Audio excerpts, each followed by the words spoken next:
We're definitely going to have to talk about media because it's really interesting how someone with your, let's say, journalistic pedigree, right? Well, you're not talking the same way a lot of other folks with a similar pedigree are talking right now. So I want to talk about that. Before we go there, though, this is what strikes me. One of the consequences of pandemic policy, Yeah. right, has been, I think, unequivocally, a vast upward transfer of massive wealth to the wealthiest in the world, and a huge cost to the working class and perhaps the middle class. Certainly the working class. I've seen those numbers. So what you're talking about makes a ton of sense. Like, people are busy surviving, right, in these places. Yeah. And so I guess what I'm saying is I don't think this is something that there's a huge awareness of, but there's been a massive shift over the past couple of years. People talk about Gini coefficients, and that it's important to not get it too high. Well, I don't know what it is going to be for the coming year, but it's going to shift. Why should the hardware store next door to me have at one point to close its doors when the Costco, 20 miles, the Costco warehouse with its parking lot for thousands of cars, practically, hundreds certainly, be wide open? Why should Amazon be able to, come right to your door and send its drivers out in the middle of a pandemic and so on, while everyone else has to stay locked up? The wealth transfer has been immense. It's been measured. The number of new billionaires, the extent to which those 15 top billionaires quadrupled or multiplied their wealth has been now calculated. The results are in. The rich got richer, and they got richer faster than ever before.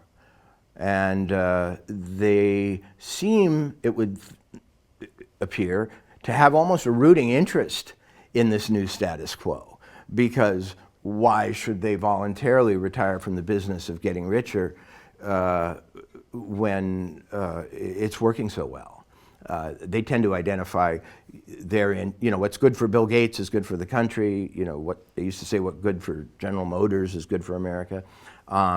It's frightening, frankly, to see the most powerful people in society incentivized to continue this regimen, which is such a disaster for everyone else.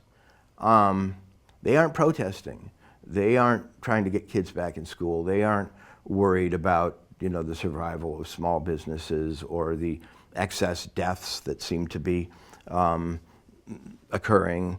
And Bill Gates, I read last night, is warning of even worse pandemics. Now, I have seen a lot of dystopian movies and I read a lot of science fiction, but in very few of them have the world's richest or second richest person appeared on TV to scare and terrify the populace with scenarios of death, destruction, and disease. That's not a healthy society in which that either happens or is tolerated. So let's go into the media question that I was mentioning a bit earlier. So how is it that Walter Kirn has this? I think I when we were chatting, another time, I called you contrarian. You contested that. Yes. I thought that was very thoughtful, actually. But let's say quite different perspective on the world and people than frankly your peers, right? Well, it has to do with my path through life, frankly. I grew up in rural Minnesota. I grew up on a farm. I went to a school that's now closed because it didn't have enough students. Kindergarten through 12th grade in one building. And that was my reality until I went off to Princeton University. You can imagine the collision between farm kid and child of wealth at Princeton that I experienced. I then went to Oxford University on a fellowship. I was academically fit to do that, and forever grateful I was given the opportunity. Came back to New York City, worked at Vanity Fair magazine, many other magazines. I've written for Time. I've written for the New Republic. I've been a columnist at Harper's. These last two magazines, very establishment liberal magazines. And so rather than a contrarian, I'm still just that kid, Dorothy from Kansas, maybe, seeing the ways of power without a lot of stake in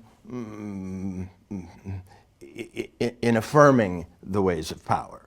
I just feel like a kid who snuck into the fair and is peeking in the back and seeing, how the con artists operate and so on, and how the carnies seduce their marks. But it's not contrary because I'm not reacting to anything. I'm simply reporting with a natural skepticism, which I thought was the job of all reporters. I mean, the reason I set out to become a journalist or become a writer was I wanted to tell the truth that those people who have authority and power in society might not want told, or might not even be able to see by virtue of their position. They're subject to agreements and tribal loyalties that may not allow them to perceive correctly what's going on. I thought the job of a reporter was to be that little boy who sees the emperor naked, or and I found out, to my chagrin, that there's a name for that. They call it a contrarian. They might even call it a conspiracy theorist. If you were to note that a few of them got together to do something that wasn't good. And I always thought of it just as the job. So yeah, I do reject contrarian, just as I, reject a lot of the labels they're using now to marginalize people. They call people who don't want to take the vaccine anti-vaxxers, as though they have an ideology. Well, they don't. There's a certain medicine that they feel dubious about, and maybe not, and maybe don't feel they need.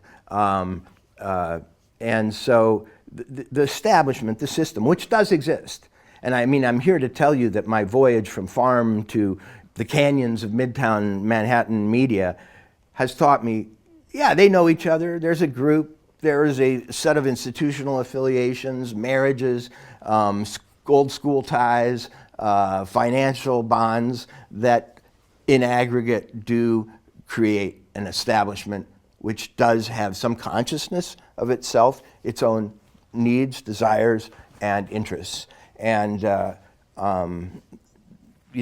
to honestly reflect that fact is not to me to be contrary. It's simply to be clear.